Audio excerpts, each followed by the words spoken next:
কথা ধারাবাহিকের আজকের পর্বে দেখা যাবে কথা মনে মনে বলতে থাকে, আপনি রাগ করে ম্যান্ডির সাথে সময় কাটালেন পাচক মশাই। আমার মন বলছে আপনি এই কাজ করতে পারেন না, হয়তো করেননি, কিন্তু ম্যান্ডির সাথে ছিলেন এটা তো সত্যি কথা। আমার উপরে আপনার এত রাগ পাচক মশাই। এখন তো স্বপন স্যারও বাড়িতে চলে এসেছেন, তার মানে মান্ডবী ওনাকেও বোঝাতে সক্ষম হয়েছে যে এই বিয়েটা সত্যি। অঙ্কিত অগ্নিপকে বলে, কি হচ্ছে বলতো, ম্যান্ডির কি সম্পূর্ণ মাথাটা খারাপ হয়ে গেছে?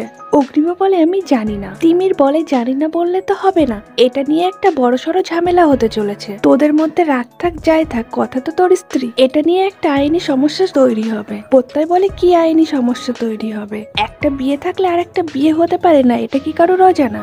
এটা নিয়ে যদি ম্যান্ডি কোনো কেস করে তাহলে আমাদের সেটা মুভ করতে হবে, আর তার জন্য আমাদের কথাকে দরকার। প্রত্যয় কথাকে ডাকতেই কথা বলে, থাক না প্রত্যয় দা, আমাকে আর এইসবের মধ্যে টেনো না। অ্যানি কথার কাছে এসে বলে, টেনো না মানে কি? যখনই দেখছো বিপ্রয়ের তোমাকে দরকার তখনই ওকে লেজে খেলাচ্ছ, তাই না? অগ্নিব বলে, আমি তো বললাম আমি কিছু করিনি। যখন কিছু করিনি তখন অন্য কারোর হেল্প লাগবে কেন কিছু প্রমাণ করতে? অঙ্কিত অগ্নিব আর অ্যানিকে বলে, কেন উল্টোপাল্টা কথা বলে উত্তেজনা বাড়ায়? কথা অঙ্কিতকে বলে, ওনাকে বলে দাও করিনি বলে চিৎকার করলেই সবটা মিটে যাবে না। যে নিজের রাগ নিজেই সামলাতে জানে না সে কি করে প্রমাণ করবে সে কিছু করেনি? অগ্নিব প্রচন্ড রেগে গিয়ে বলে, চুপ করতে বলো। লেখা এসে বলে, আচ্ছা তোরা নিজেদের মধ্যে অশান্তি করাটা এবার বন্ধ করবি? ওইদিকে স্বপন বাবু না জানি কি বলতে বাবাকে ঘরের মধ্যে নিয়ে চলে গেল, তার মধ্যে তোরা এত রাগারাগি করছিস। কর্তা দিদা বলেন, উনি আবার মান্ডবীকে এই বাড়িতে রাখার কথা বলবেন না তো? অন্যদিকে দেখা যায় স্বপন বাবু একটি ভিডিও দেখায় কর্তা দাদুকে, যেটা ছিল অগ্নিব ম্যান্ডির বিয়ের ভিডিও।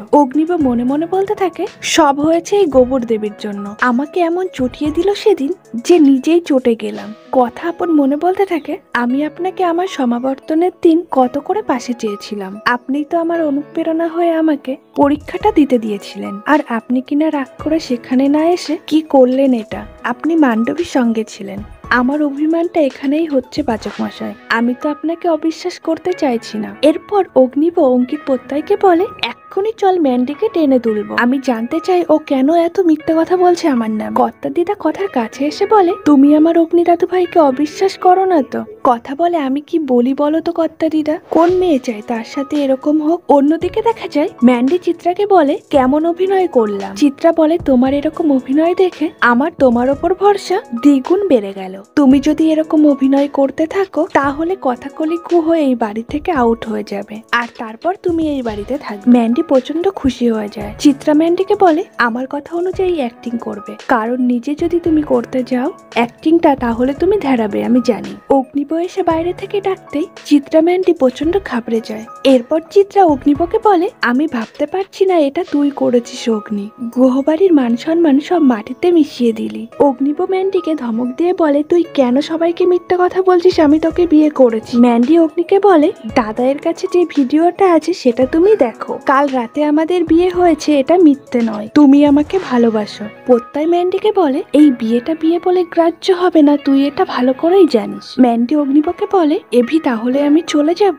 আমার কি হবে, আমি সবাইকে কি বলবো? তুমি কেন মানছো না আমাদের বিয়েটা? অগ্নিব বলে, যে বিয়ে আমি করিনি সেটা মানার কোনো প্রশ্নই নেই। অগ্নিব রেগে সেখান থেকে চলে যেতেই চিত্রা অগ্নির কাছে এসে বলে, তুই ঠান্ডা মাথায় ভাবার চেষ্টা কর কাল রাতে কি হয়েছিল। অগ্নিব মনে মনে বলে, কাল রাতে তো ম্যান্ডির সাথে আমি প্রচন্ড পার্টি করছিলাম, তারপর তো খাটের উপর মালা, ম্যান্ডির ড্রেস, আর কিছু মনে পড়ছে না কেন? অন্যদিকে স্বপন বাবু শশীবাবুকে বলে, এখন আমি কি করব আমি কিছু ভাবতে পারছি না। অগ্নিব যাকে আমি এত ভালোবাসি সে কিনা এমন কাজ করলো, আমি জানি বিয়েটা আইনত গ্রাহ্য হয় না। কথাকলিকে আমি মান্ডবীর দিদি ভাইয়ের থেকে কম ভালোবাসি না, এই অবস্থায় তুমি ছাড়া আর কে পরামর্শ দেবে বলো তো? শশীবাবু বলেন, আমি নিজেই বুঝতে পারছি না, কিন্তু এবার ওই পালের গোদার সাথে আমি একটা বোঝাপড়া করবই। কর্তা দাদু কর্তা দিদাকে বলেন, রেনু এরপর আমি কথামার দিকে তাকাবো কি করে? এরপর তিনি বলেন, তোমার নাতি অগ্নিব সত্যি বিয়ে করেছে ম্যান্ডিকে।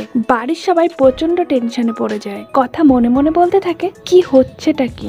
ভিডিওটা আগে দেখতে হবে ওটাই কি আছে, নইলে বোঝা যাবে না কি প্রমাণ নিয়ে কর্তা দাদু আর স্বপন বাবু কথা বলছেন। পাচক মশাইয়ের সাথে এই বাড়ির সবার মান সম্মান জড়িয়ে আছে, আমি সেটা ধুলোয় মিশিয়ে দিতে পারি না। এরপর কর্তা দাদু অগ্নিবকে বলে, বিরাট কাজ করে ফেলেছো, অবশ্য এর থেকে বেশি তোমার কাছ থেকে কি আর আশা করব। স্বপনের কাছে আমি ভিডিওটা দেখেছি, সেখানে স্পষ্ট তুমি মান্ডবীকে বিয়ে করছো। ছবি তো আর মিথ্যা কথা বলবে না। অগ্নিব বলে এটা অসম্ভব। নূপুর অগ্নিকে বলে কাল মান্ডবী যেখানে গেছিল সেখানে তুমিও গেছিলে, তোমরা দুজনে গল্প করছিলে, তারপর সবটা তো তোমার মনে থাকার কথা। কিছু ঘটনা ঘটেছিল, নইলে ভিডিওটা এলো কি করে? অগ্নিবর কিছু মনে না পড়ায় সে কাউকে কিছু বলতে পারে না। চিত্রা এসে সবাইকে বলে আমার মনে হয় এই ব্যাপারটা বাড়ির বাইরে যেতে দেওয়া উচিত হবে না। অগ্নিব বলে বাড়ির বাইরে যাওয়ার কোনো প্রশ্নই ওঠে না, কারণ এরকম কিছু ঘটেইনি। চুনি কথাকে বলে মান্ডবী কি এবার থেকে এখানেই থাকবে? কথা বলে আমি সত্যিই কিছু জানি না রে। এরপর অগ্নিব বলে আমি স্বপন স্যারকে বলছি মান্ডবীকে এক্ষুনি এই বাড়ি থেকে নিয়ে চলে যাবে। কর্তা দাদু প্রচন্ড রেগে গিয়ে বলে তুমি স্বপনের সাথে কোনো কথা বলবে না বেয়াদব। এমনকি কর্তা দাদু অগ্নিবর গায়ে হাত তুলতে যায়। কর্তাদিরা কর্তা দাদুর হাত ধরে ফেলে। অগ্নিব বলে থামলেন কেন? মারুন। যে থাপ্পড়টা মারতে গিয়ে আপনি থেমে গেলেন